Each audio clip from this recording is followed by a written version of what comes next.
According to Romeo, from William Shakespeare's Romeo and Juliet, your rose by any other name would still smell as sweet. But as Richie Rom, I disagree with Romeo. Supposing if the rose is called as daffodil, will you try smelling it? And do you really think Rose would like to be called by a different name? Or would you like to be called by any other name? Especially when you are named by your parents. Every single thing on the planet Earth has got a name. All of my life, I have never been called by my right name. Often. Lately, I understood the reason. People do not have the patience to read the full name. As soon as they read Rama, they presume it is only Ramanathan. It is just because people look at it quickly or due to speed reading training, they don't pay attention to the letters. Then I started writing as 2 syllables as Rama Ratnam so that people will be forced to break after the first syllable and focus on the second syllable. But my happiness is short-lived. While I was in Punjab, they pronounce R as Da. For them, it is not Baroda, it is Badoda. Can you imagine how they called my name? Yes, as Damatatna. Then, while I was serving for a foreign company, due to the first name, second name confusion, and as per passport, I was called sometime as Sabha, sometime as Ram. By the way, have you resolved your first name, second name confusion? Fine. We will explore the fascinating world of names and their impact on our lives now in this video. This name game is interesting.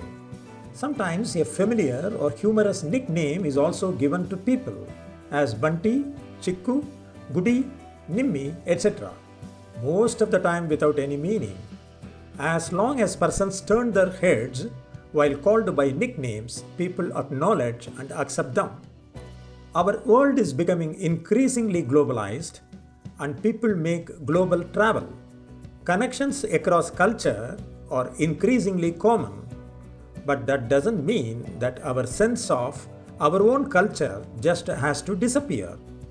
When immigrants come to the US, there is an expectation of assimilation.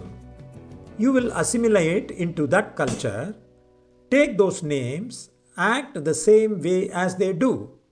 Santhanam becoming Sandy, Ramakrishnan becoming Ramki, Krishnamurti becoming Kitty, Jitendra becoming Jiddu, Natarajan becoming Natti, Kodantam becoming Gondu, etc.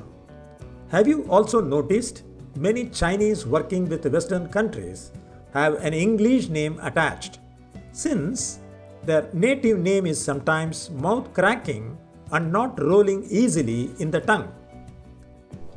We have also seen in corporate world, senior executives are called by their title and not by their names due to mark of respect. There is a plethora of titles like GM, DGM, CEO, CFO, VP, MD, etc. If you think you will exhaust soon enough with the titles, you are wrong. It will extend to GM Ops, GM HR, GM Finance. The list is endless. Sometimes we indulge in name calling or labeling someone. It might feel satisfying in the moment, but this behavior is not productive. It is an ineffective way to communicate because it shuts down any possibility for dialogue or understanding with them. When we engage in name calling or label them as something they are not, it sends out the message that we don't care about their point of view. You will be surprised to know there are 50 plus names for snow for Eskimos, while Indian names are only snow and ice. I imagine Eskimos see snow more often in different seasons, in different forms, in different grades than we do. So that would explain why they need 50 different names when we can cope with one name. But again, do you know that you are already reduced to Aadhaar and PAN number? with the advent of AI and DG tech, you will be barcoded as robo as we see in science movies. You will just be reduced to a mere 16-digit number. The names given to you based on birthday, birth star, stellar position will lose its meaning. People even change their names as per numerology, as we have seen many people changing their names as per numerology for better life results. Also, men have only few words for colors, while women have exhaustive names for colors. The reason? Men's eyes are not capable of telling the smaller differences between colors, but women's eyes are very good at that. It is just biology. Look at the diagram. Women have larger color vocabularies than men because scientists say women are seeing more color gradations than men. For instance, what is green for men is seen as lime, forest green, olive, sea green, spring green, and lawn green, etc. Likewise, what is blue for male can mean navy blue, aqua blue, indigo, cyan, etc. for female. So, names do matter, and it requires to recognize the identity, because identity of an object or a person is established by name. Very interestingly, recently in Agra, a BSc student by the name Baby was issued a pass certificate in the name of Bacha.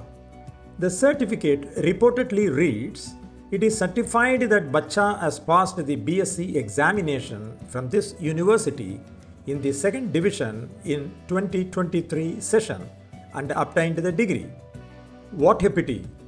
The real name Baby was translated in Hindi as Bacha in the certificate. Homogeneity is not a place for growth. If things were the same all the time, we differentiate them. We need diversity of perspective and uniqueness.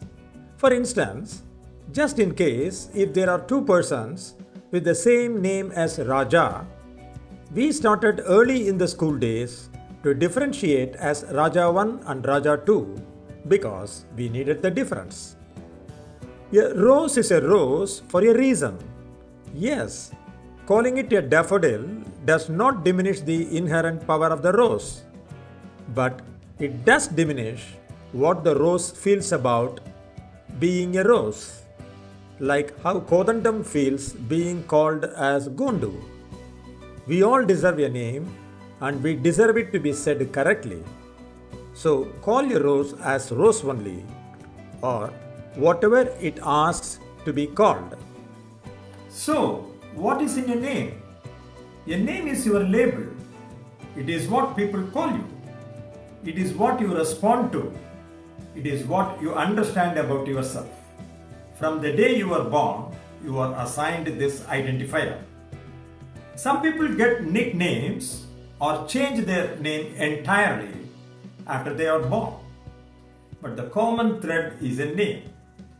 But you know, names are more than just a label.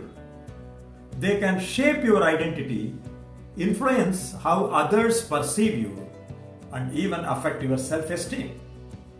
A name is many things, ranging from an important anchor point of label to a determining factor in personality development. It establishes the individuality and uniqueness about yourself, meaning there is no other one like you.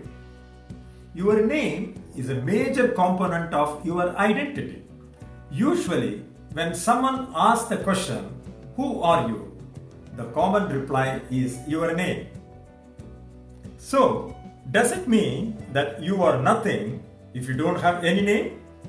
Is the name so important? Can you exist without a name? But why all this fuss about the name? Please comment on that. I read a humor that James Bond, was flying with a co-passenger from Andhra, and Bond asked his name.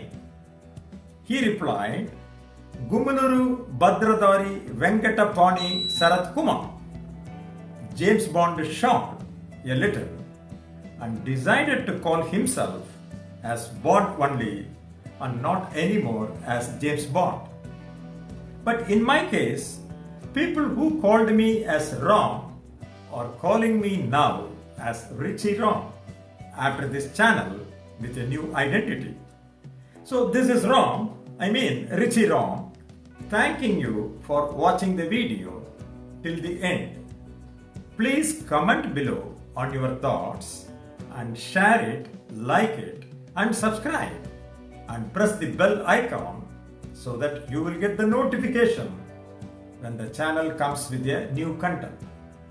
Thanks for joining me on this journey into the world of names. Share your thoughts, suggestions and name stories in the comments below. Don't forget to like, subscribe and hit that notification bell for more content.